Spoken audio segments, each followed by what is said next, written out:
여러분 안녕하십니까? 강신업 변호사입니다. 김민석, 코딱지 그 이상이다는 얘기가 나오고 있습니다. 코딱지가 누굽니까? 박찬대죠. 코딱지 파주고 원내대표 땄다 이런 얘기죠. 근데 김민석이는 뭐 때문에 수석 최고위원을 땄냐? 소위 이런 얘기입니다. 김민석이가 처음에 이 당대표 민주당 선거할 때 이 최고위원 이것도 될까 말까 했습니다. 처음에 4등이었었거든요. 그래서 아슬아슬하다는 얘기까지 나왔습니다. 그러다가 갑자기 1등으로 치고 올라간 거예요. 올해 1등은 누구였습니까? 정봉주였잖아요. 정봉주가 굉장히 인기가 있어가지고 국회의원이 아닌데도 불구하고 1등을 달리고 있었습니다. 그랬는데 이 순위가 확 바뀌는 사건이 일어납니다. 근데 이 사건이 바로 이 코딱지 박찬대처럼 이 코딱지 김민석이 아니냐라는 얘기가 있는데 정말 그렇게 의심을 할 만합니다. 이 김민석이가 도대체 어떤 짓거리까지 해가지고서 수석 최고위원이 됐는가 이걸 한번 살펴볼 필요가 있는데요. 왜 그러냐면 지금 김민석이가 이재명이 죽으라면 죽습니다. 정말 저렇게까지 할까? 어떻게 저렇게까지 해가면서 비굴하게 국회의원하고 수석 최고위원 노릇할까라고 생각할 정도로 완전히 시다발이 노릇하고 있습니다. 근데 정치적 이력과 경력으로 보면 말이죠. 이재명은 저기 그냥 변방에 하나의 그냥 이름 없는 들꽃이었습니다. 그때 김민석이는 화려한 장미였어요. 아시잖아요. 김대중 정부에서 황태자 노릇했습니다. 그 30대 때 서울시장 후보까지 되는 그야말로 기염을터하고 있었고 또 예쁜 뭐 KBS 출신 그 아나운서하고 당시 KBS 아나운서하고 결혼해가지고서 그야말로 뭐 그때만 해도 뭐 젊은 정치인, 촉망 받는 정치인 그리고 또 뭐 서울대학교 나오고 뭐 운동권 이력도 있고 나름대로 저 좌파 애들 쪽에서는 황태자였죠. 그러다가 이 김민석이가 심지가 굳지 못한 지 왔다리 기다리 합니다. 그러면서 노무현하고 정몽준하고 붙었을 때 또 정몽준을 또 느닷없이 지지를 하죠.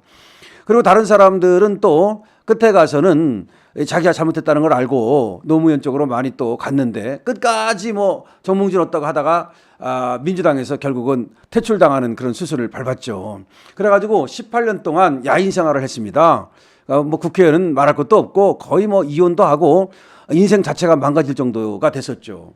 그랬는데 이 이재명 이 지도부에서 그냥 화려하게 부활을 한 거예요. 사실상 지금 민주당에서의 제 2인자가 아니냐라는 얘기까지 나오고 있습니다. 물론 코딱지하고 누가 더 2인자인지는 모르겠습니다만은 하여튼 그러면은 이 김민석이가 어떻게 해서 이렇게 명심 후보가 되고 명심을 갖다 휘어잡았느냐 이런 건데 지금은 확실히 이 김민석이가 이재명 바로 옆에 있어요. 그래가지고 이 이재명이가 말이죠. 이 정치 전략에 대해서 상당히 또 의지하고 물어보기도 하고 그런답니다. 그 다음에 또 그런 조언을 했다고 그래요. 당대표 선거할 때 대권 주자로서의 이미지를 잘 굳혀라. 뭐 또 이런 조언도 했다고 그러고.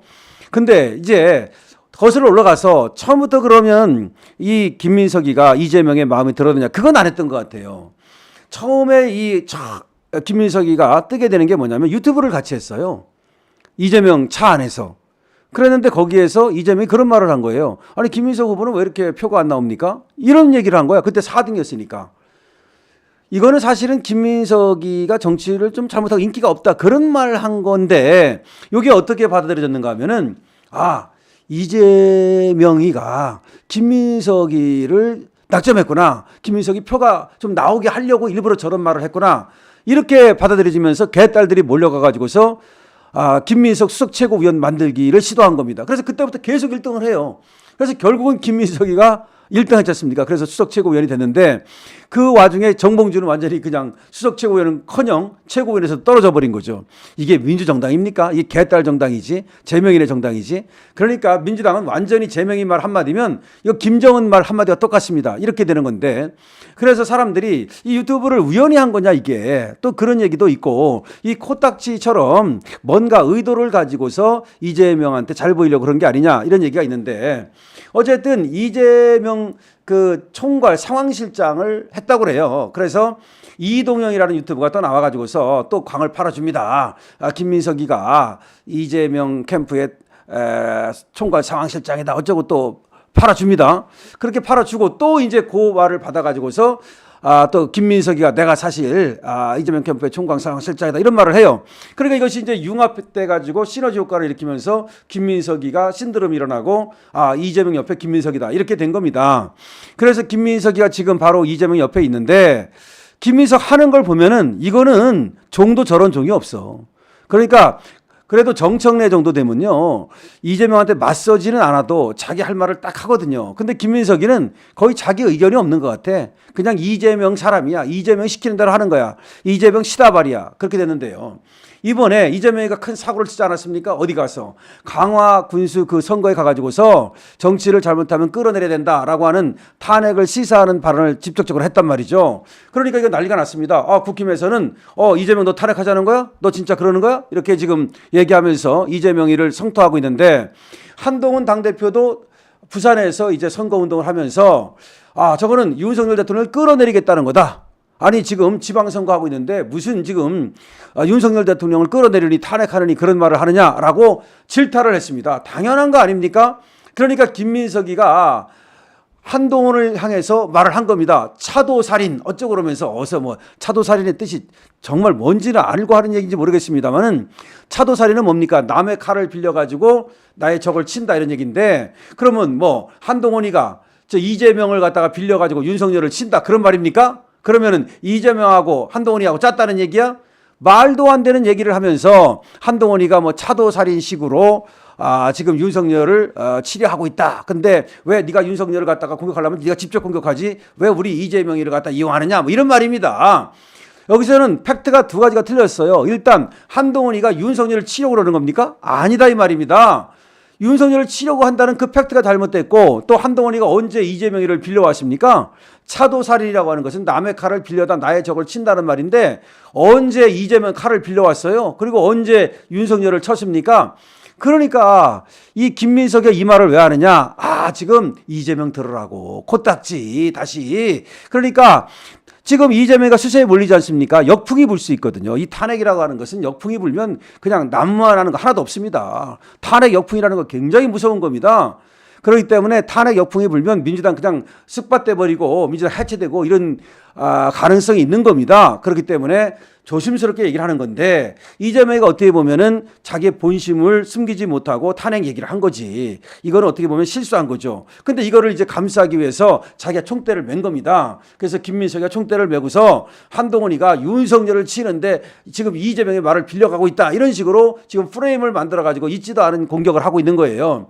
근데 이게 얼마나 근거가 없고 먹히지 않냐면은 공격을 할 때는요 팩트가 그럴듯해야 그 팩트를 기반으로 해서 거기다 부풀려야만 이게 먹혀요. 근데 팩트 자체가 이게 부실하면은 아무리 부풀려도 알맹이가 없으니까 먹히질 않아요. 그러니까 지금 김민석 쟤 왜 저러지? 아니 저렇게까지 해가지고 이재명 옆에서 말이야 수석 최고위원 하고 싶나? 하다 저런 짓까지 하나?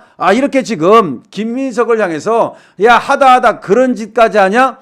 아무리 박찬대가 코딱지 파주고 원내대표 얻었다고 하지만 너는 그러면은 지금 이재명 심기 경호하고 그래가지고서 수석 최고위원 하려고 그 다음에 너는 도대체 뭘 노리는 거야? 라고 지금 비판이 거셉니다. 근데 김민석 입장에서야 자기가 이재명 옆에서 이렇게 광 팔아주고 이재명 옆에서 보호해주면 그럼 나중에 나한테 뭐가 있겠지 떡고물이 있겠지 이렇게 생각하지만 그렇지만 김민석이는 조심해야 됩니다. 이재명 성남시장 할 때 옆에 있던 사람들 다 골로 갔습니다. 전영수라는 사람은 이재명 옆에서 10년 동안 같이 있었어요. 성남시장 8년 비서실장 했습니다. 그리고 또 경기도지사 가서도 또 비서실장이었어요. 아니 비서실장은 가장 믿는 사람을 시키는 거잖아요. 전영수 자살했잖아요. 그러면서 뭐라고 말했습니까? 이재명한테 제발 정치하지 마십시오. 이런 얘기를 했지 않습니까?